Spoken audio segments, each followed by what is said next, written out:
Hi guys, welcome to my YouTube channel. I'm sorry I look like this. This is me when I'm at home. If you're new to this channel, subscribe. And this is Bumi Amara. I'm sorry, I'm going to be all over the place because my baby is sleeping right now and I've not had time this week to film anything. I'm trying to resuscitate this YouTube channel. So shout out to all my 59 followers. I'm sorry I've been away for a while, but I was away, school, traveling back and forth. Then I got pregnant, So now we're back, slowly but surely. And yeah, so this video I'm going to tell you all about my pregnancy, like my delivery journey, not my pregnancy, my delivery journey. So I gave birth to this is my first baby, and I gave birth to him on 30th of September 2018. So that was last year. Currently this is we're in March, right? March. I'm filming this video March 8th. I don't know when it will go up, hopefully very, very soon. But yeah. So I'm going to try to make this video not very short, but as short as possible.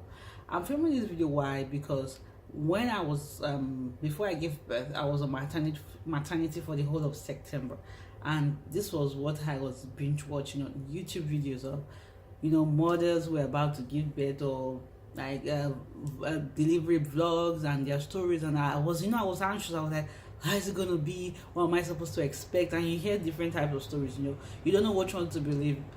You don't know what to do. You're anxious. You're nervous. You're overwhelmed. All that feelings. But yeah, okay. So I'm just gonna skip right to the day I gave birth. Actually, my due date was supposed to be 2 days after. So I was supposed to give birth on the 2nd of October or 7th of October, according to my midwife. Yeah, I used the midwifery. I'll do another video why I used midwife. Well, I used midwives. So I had 2 midwives and they were very, very good. Shout out again to the Midwife Collective of Toronto downtown, the best. So I used them, and they told me I was going to give birth 2nd or 7th. So I was like, okay. But that week I was pretty, like the baby's head was, I could feel, I'm not even no joke, I could feel the baby's head, like I could feel it. I could barely walk. I was rolling around. And that week I was trying to remain active. So I would take short walks, maybe around the area, like in the park. And it was fall. So it was a bit chilly, but not too chilly. So I'll take walks and all that.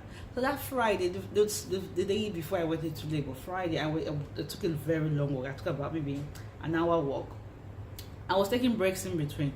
So I felt contraction, but I didn't want to be one of these women that, will, just rush down to the hospital or to the birth center whenever you feel something. I wanted to make sure that it was genuine. So I just let it be. I got home, I took a shower and I rested. Saturday, the same thing. I was telling my friend, as a matter of fact, who came to see me, that I feel like I feel contraction. She was like, oh, you don't look like you're going to even give birth soon. Like, you don't look like you're going to give birth in a week. I'm like, no, I feel like the baby's coming. Long story short, she left around past 8, almost 8:30. 10:30, I go to pee, and then I see blood. So I'm like, wow. And this is odd. Like, this is not what I was told. Well, I was like, let me just wait and let me still chill, because your water is either supposed to break or you're supposed to see mucus plug. But I didn't say any of that, and I wasn't in any pain, but I was uncomfortable. So I go inside the room, call my husband, and lo and behold, I go into contraction. Like, it's not even like I don't know. It's not that type of contraction, like strong contraction, like really, really painful contraction. I'm like, no. I was talking to my husband, like, okay, I'll call you back. Let me call my midwife. So I called my midwife, and she was on the phone with me for about 15 to 25. I think 15 to 20 or 25. I don't remember. She wanted to monitor what I said I felt, and she was like, after 20 minutes, she was like, let's go. Bring your bags. Come with me. Come meet me at the birth center. So mind you, I'm alone. Like, I live alone because my husband is not currently here with me. My friends are not here. I don't have immediate family. I only have good friends. And shout out to all my friends too. I only have good friends, but in the vicinity, I'm alone. So I was like, how am I going to get to the hospital? I've been thinking about that. I don't think I've not been thinking about that. But my ride, okay, long story short, my ride was sleeping. I tried to get in touch with her. She didn't pick up her call. So then I had to resort to using taxi.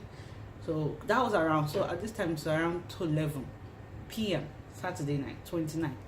So then I called two taxi men and I told them I'm in Lagos, and they're like, no, they can't take me because I live in the outskirts of Toronto, so it's called the GTA.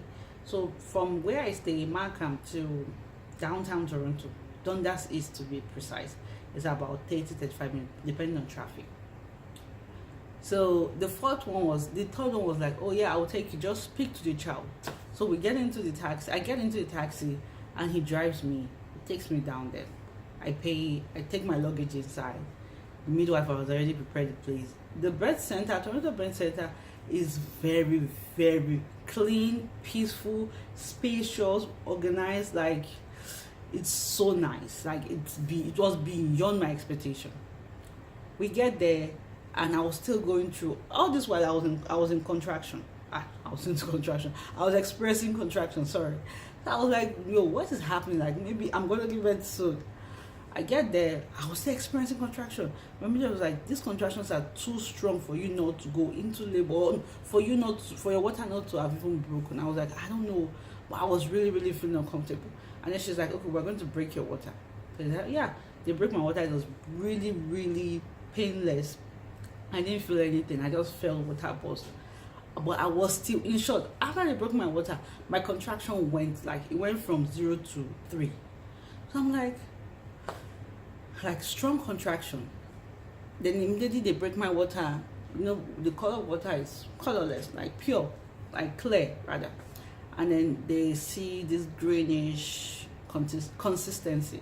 So I don't know what it's called, but then it means that the child is either uncomfortable or the heartbeat is dropping, something of that sort. I'm sorry, I don't remember. So they said, okay, we're going to rush you down to the hospital.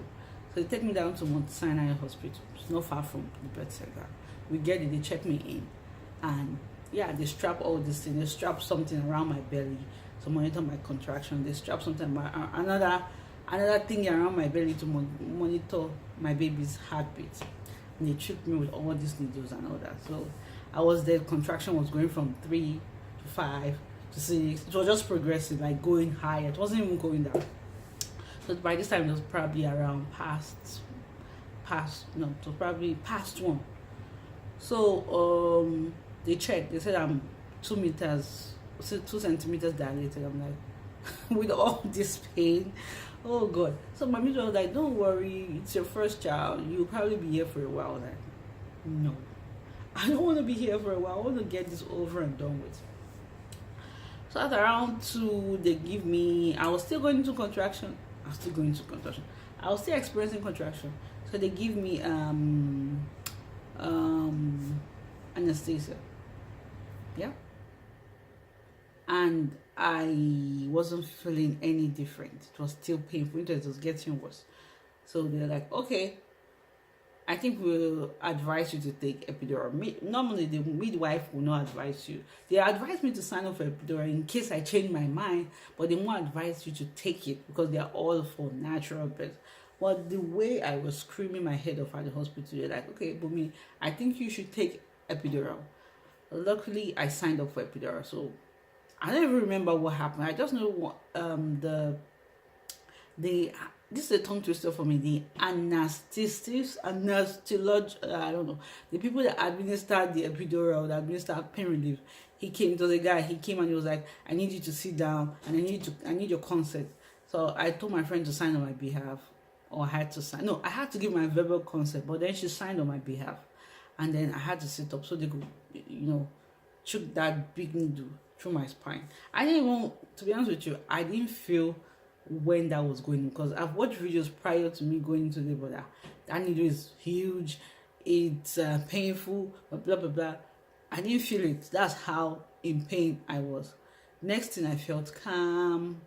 I could control the dosage of epidural and all that. But then after an hour, the pain kicked in again. I went into Normally, from what I've heard and read, once you take epidural, it slows down your labor progress, right? So instead of you giving birth, experiencing labor quick and it's all done, it slows down. But in my case, it was going even harder. So as at 4, the pain increased. So my midwife checked me as at 4:30. They said that's AM. They said I was about 5 centimeters dilated. So I was like, okay, at least we're half. I tried to rest. They told me to rest. They told me to sleep. You need your energy. You don't know how long you'll be here for. I was just praying. I was praying that God, please. And I was like, please, baby, come out. Please. So fast forward. They tried to give me something to eat. I couldn't even hold anything. Like, to be honest with you, I just wanted him to come out. I was just tired. So my body was loose. I was restless. I was in pain. It was painful. I won't lie to you. It was painful. Now thinking about it, I probably didn't handle it as much as I probably didn't handle the pain better as much as I would have loved to, but it was painful. It was painful. I don't know why I felt so much pain, but it was painful. I'm not going to sugarcoat it. And I'm not saying this to scare anybody. I'm just telling you how mine was. It was painful. That's the contractions. I was experiencing contractions up until I went into actual delivery of my child. So fast forward till 7, I felt like I wanted to poop.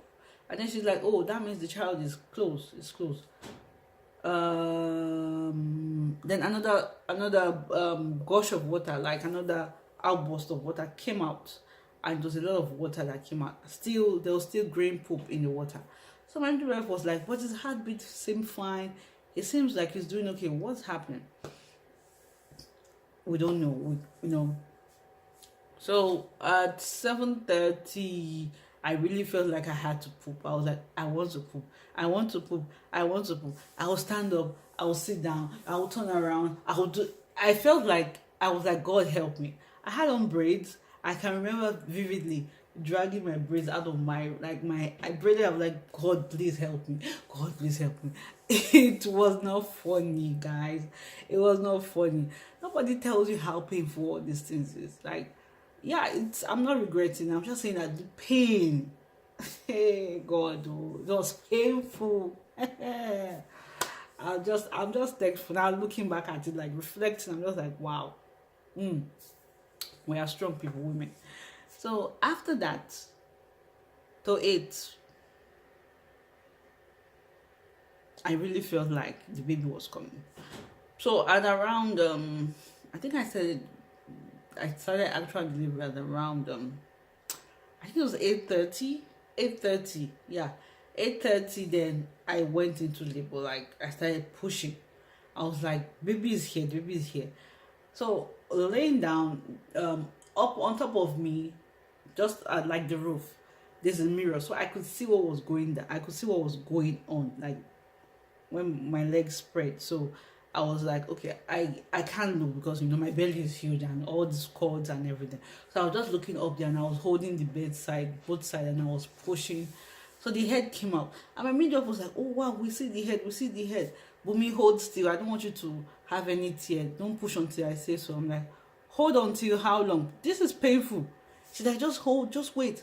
I tried to. I'm not even lying. I tried to wait. According to my midwife, she said, push until, don't push until I tell you to push. I tried, but nah, I didn't even know. I swear to God, I didn't even know when I pushed. Before you know it, his shoulder came up alongside with his head, and then I just pushed everything. I just pushed him out.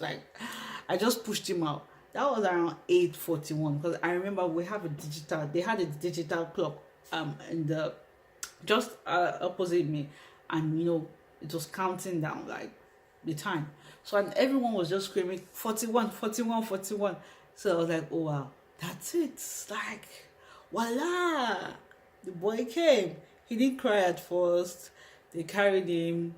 They cut the cord. My husband was not there because my husband is not. We're not in the same country. We're trying to work that out, like I said earlier. So just my friend that was in the labor room. So they cut the cord, they gave him to me, they wiped and gave him. So they cut the cord, they give him to me. Yeah. And my midwife tapped his back so he would start crying. He came out of my belly and his hand was in his mouth. He was already sucking his stuff. That was so cute. I was still in like shock, like, did this happen? Did it just happen? Do I have a baby? It was crazy. So I give birth 8:41, and then 5 minutes later, I push out the give me the name. I forget the name. Oh god. Oh god. Oh, I forget. I push out the second thing. If I remember the name before this video, I don't want to edit this video. I want you guys to get it as you see it. I pushed that out, and that was 8:46, and I was done. So they wiped me down, they cleaned me, and yeah, my friend held the baby. My midwife was like, Bumi, you are very strong, and you were very, very lucky that you gave birth. Your labor didn't exceed, probably, because when you think about it, I went into like strong labor. I went into labor, let's say 11. So from 11 till 8:46, 8:41. So that wasn't even up to 12, maybe 11, 10 hours. I know it's I'm saying that it sounds like it's not a lot, but comparing to what I've heard, and from what even my midwife was like, since it's your first child, you probably have late birth, like you probably give birth late. Compared to what I've heard, I'm so grateful.